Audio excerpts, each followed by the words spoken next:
Hi, I'm Rick from the Bicycle Shop, and today we're going to talk about flat changing. Flat tires are something that we all experience as cyclists, and being prepared to change a flat is one of the most important skills you can have as a cyclist, and it'll keep you rolling down the road.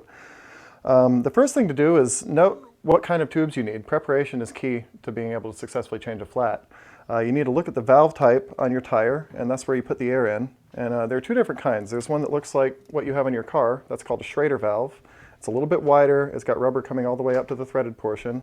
And then there's a slightly narrower kind called a Presta, and that's actually got a knurled nut at the top, and it's slightly skinnier than the inflators that you use to inflate your car tire. Be sure that you purchase the correct tubes for your bike and have some on hand for when you do get a flat, because if you don't have the tube, you can't fix the flat. The next important thing when you're picking out a tube to buy is the tire size, and that's usually written on the side of the tire. If you rotate the tire, you can usually find the sidewall.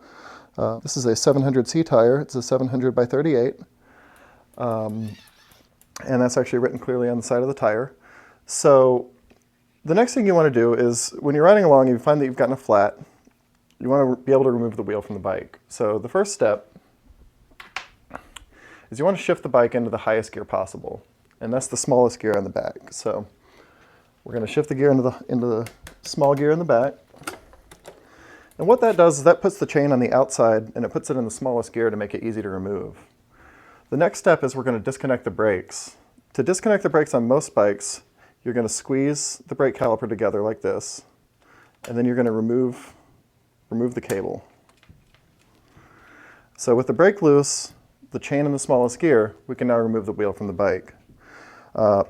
Most modern bicycle wheels are held on by what's called a quick release. The quick release is a lever mechanism that reads closed when it's folded closed, and to remove the wheel you simply flip that lever open and then the wheel will drop out of the bike. Now if you're on the ground, which usually, when you get a flat on the side of the road, the bike's going to be on the ground, you want to grab the derailleur here and sort of roll it back, and that'll give the wheel a nice place to drop out.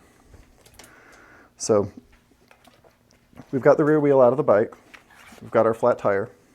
What we want to do next is we want to remove one side of the tire so that we can remove the tube. So we have the wheel removed from the bike, and what we're going to use now is a tool called a tire lever to remove the tire from the rim so that we can get the inner tube out and change it. This is a tire lever made by a company called Pedros. This is called the milk lever. It's made from recycled milk cartons. And the tire lever actually has a hook at one end to hook under the bead of the tire and help remove it from the rim. A lot of people use two tire levers to get the tire off. It makes it a little bit easier. And the tire lever actually it's got a little hook on the opposite end to hook around a spoke.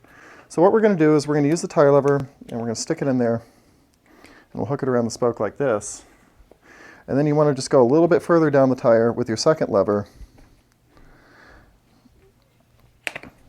And then you start to get the bead off. Now at this point you can take the second tire lever and just push it all the way around the tire, and that will remove one side of the tire from the rim. So now that we have that done, we're going to remove the inner tube from the tire. And you can actually just look in here and see it. This one's still got a little bit of air in it, so it's got some shape. If you get a flat, it might be completely flat. Either way, the procedure is the same. So you just want to pull the inner tube out of the tire.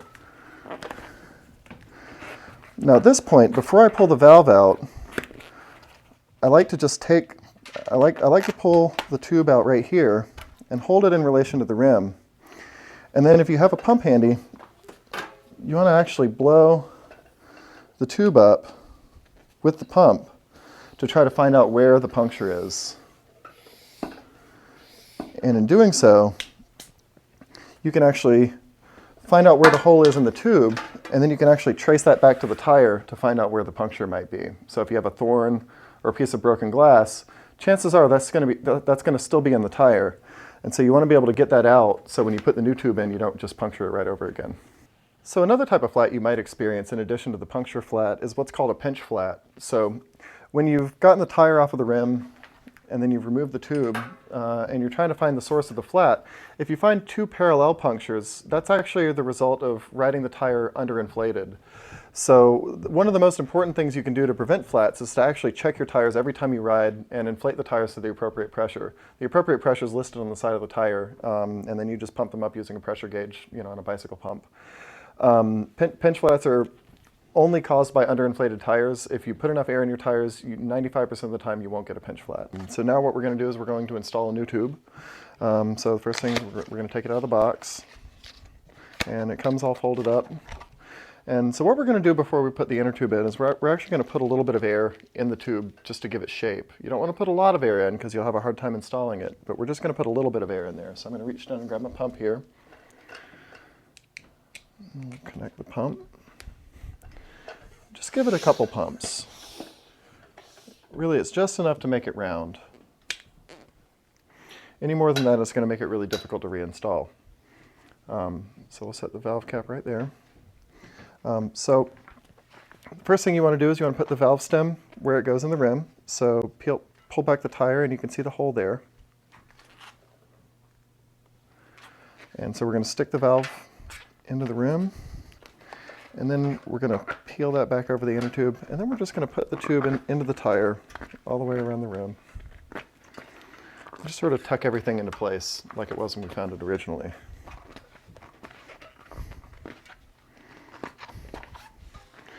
Okay, so now it's time to reinstall the tire. Now when you're reinstalling the tire, we use the tire levers to remove the tire, but you do not want to use tire levers to reinstall the tire. I always like to start at the valve core because that's typically the hardest place to get the bead over, and if you do it first, then it makes it easier to put the rest of the tire on. You want to fold the bead over the edge of the rim and get it tucked into place. And then you want to work your way with your hands around the rest of the tire, and about here you want to sort of flip it around. And then we just want to work our way all the way back around.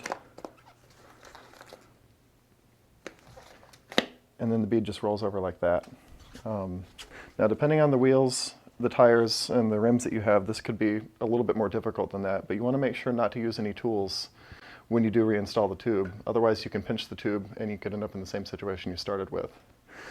So now that we have everything back together, we'll start to reinflate the tire. I like to pump the tire up to about 20 psi and then check it. And then you just want to get the tire up here and then look all the way around and make sure that everything looks symmetrical. You should see a little line running all the way around the rim. And you want to check both sides. And if everything looks fine, then you can go ahead and inflate the tire to its rated pressure. This tire is rated 50 to 75 psi. If you're riding on the pavement, I tend to recommend that you run the higher psi rating, simply because it'll make for a more comfortable ride and you'll roll a little bit faster. And you can also help prevent pinch flats that way. So we're going to put the pump back on.